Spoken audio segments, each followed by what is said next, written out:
हर परिस्थितियों में मतलब कठिन हो या सरल खुश कैसे रह सकते हैं, इसका थोड़ा महत्व। बहुत बढ़िया। अभी खुश हो या नहीं? जैसे अभी खुश रह जाए वो आगे भी वैसे रहना। सुनिए, हम मिडिल स्कूल में जहाँ तक ध्यान है 3 किलोमीटर पैदल पढ़ने के लिए जाते थे। आयु तो छोटी थी, प्राइमरी तक गांव में पढ़े। तो बहन जी ने एक मंत्र सिखाया था, एल्पेन गेल्पेन बाटे बिल एल्पेन। हमारी मातृभाषा हिंदी नहीं है, बहुत कठिनाई से हिंदी सीख पाया हूँ और मातृभाषा भी भूल गया। 60 साल हो गए बाबा हुए। एल्पेन गेल्पेन बाटे बिल एल्पेन, इसका अर्थ क्या है? बहन जी ने यह मंत्र दिया कि विद्यालय की ओर जा रहे हो, वर्षा आ जाए, कुछ छायादार वृक्ष ना मिले, झोपड़ी आदि ना मिले, तो इस मंत्र को पढ़ते जाना। पानी आया गया, देखते देखते विलीन हो गया। और दौड़ते भी रहना। विद्यालय से घर की ओर आ रहे हो, कहीं वर्षा हो जाए तो फिर यह मंत्र पढ़ना। हमने तो बचपन में मंत्र ही समझा था, एल्पेन गेल्पेन बाटे बिल एल्पेन। देखते देखते वर्षा हुई, चली भी गई, रास्ते में देखते देखते विलीन हो गई। तो हम लोग, कोई छाते की व्यवस्था नहीं थी और छाता आदि, हम लोग सोचते थे हम ब्राह्मण कुल में हैं, धन हमारी पहचान नहीं है, चरित्र विद्या हमारी पहचान। धन की दृष्टि से कभी भी ब्राह्मणों को हमारे गांव में देखा नहीं जाता था। महामहोपाध्याय का गांव था। आजकल खामखा संतोष पैदा कर दिया गया।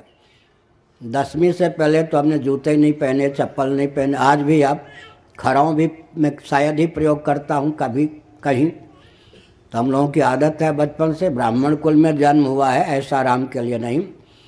तो एल्पेन गेल्पेन बाटे विल एल्पेन, गीता का अभिप्राय है ये। मात्रा स्पर्शास्तु कौन्तेय शीतोष्ण सुख दुखदाह आगमा पाइनो नित्यास्तम तितिक्षस्व भारत। न सदा सर्दी, न सदा गर्मी, न सदा अनुकूल परिस्थिति, न सदा प्रतिकूल परिस्थिति। लेकिन एक विचित्र बात है, जो दृष्टा है, जीव है, अनुकूल परिस्थिति का भी दृष्टा है, प्रतिकूल का भी। न सदा अनुकूल न सदा प्रतिकूल, दृष्टा तो दृष्टा ही है। अपने दृष्टित्व को विलुप्त न करके एल्पेन गेल्पेन, सर्दी आई गई, वर्षा आई गई, गर्मी आई गई, सदा न सर्दी सदा न गर्मी, न सदा सुख न सदा दुख। इस तरह से ये सब आने जाने वाले भाव हैं। शांत होकर आओ। सुनो, दुख अधिक कष्ट देता है कि अब मैं दुखी हूँ, ये भावना अधिक कष्ट देती। हाँ हाँ, बहुत बढ़िया उत्तर दिया।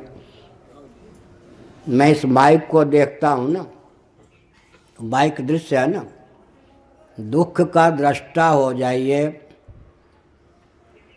तो दुख नहीं सर पे चढ़ेगा, और दुख को अपने साथ मिला लीजिए, मैं दुखी, अब दुख देगा दुख। हमने गीता के 13वें अध्याय के आधार पर इदम शरीरम कौन्तेय क्षेत्रमित्य विधीयते ये तद्यो वेति तम प्राहु क्षेत्रज्ञ तद्विदा। दुख उतना दुख नहीं देता है जितना कि मैं दुखी हूँ यह दुख देता है। दुख को अपने ऊपर मत चढ़ाइए, समझ गए? मैं सुखी हूँ पागल बना देगा, अभिमानी बना देगा। सुख का दृष्टा बनिए, दुख का दृष्टा बनिए। सुख आता है तो अभी आत्म तत्व है, दुख आता है तो अभी आत्म तत्व है। न सदा सुख है न सदा दुख है। दूसरी बात यह है, सुख का पर्यवसान किस में है मालूम है? ज्ञान में, सुखक ज्ञान। दुख का पर्यवसान किस में है? ज्ञान में, दुखक ज्ञान। शब्द का पर्यवसान किस में है? पंचदशी का पहला प्रकरण। शब्दक ज्ञान, स्पर्शक ज्ञान, रूपक ज्ञान, रसक ज्ञान, गंधक ज्ञान, सुखक ज्ञान, दुखक ज्ञान, मोहक ज्ञान, घटक ज्ञान, स्त्री का ज्ञान, पुरुष का ज्ञान, शत्रु का ज्ञान, मित्र का ज्ञान। दर्पण जानती हो? शीशा, आईना। दर्पण के माध्यम से अपना मुख जो अदृश्य सा है वो दृश्य होकर प्रकट होता है या नहीं? सुख भी हो दुख भी हो, ये सब आत्मा को प्रकट करने के लिए दर्पण है। सुख, सुनो, दर्पण के माध्यम से हम देखते हैं ये ज्ञान है, दर्पण पर दृष्टि डालते हैं या दर्पण जिसको प्रतिफलित करता है उस पर दृष्टि डालते हैं। ये तो मालूम है कि दर्पण ना हो तो मुख प्रकट ना हो, लेकिन जब दर्पण के माध्यम से मुख प्रकट होता है तो दर्पण पर दृष्टि डालते या अभिव्यक्त मुख पर दृष्टि डालते। सुख एक दर्पण है, सुख पर दृष्टि मत डालिए, सुख के द्वारा व्यक्त जो ज्ञान है उस पर दृष्टि डालिए, वो ज्ञान ही अपना स्वरूप।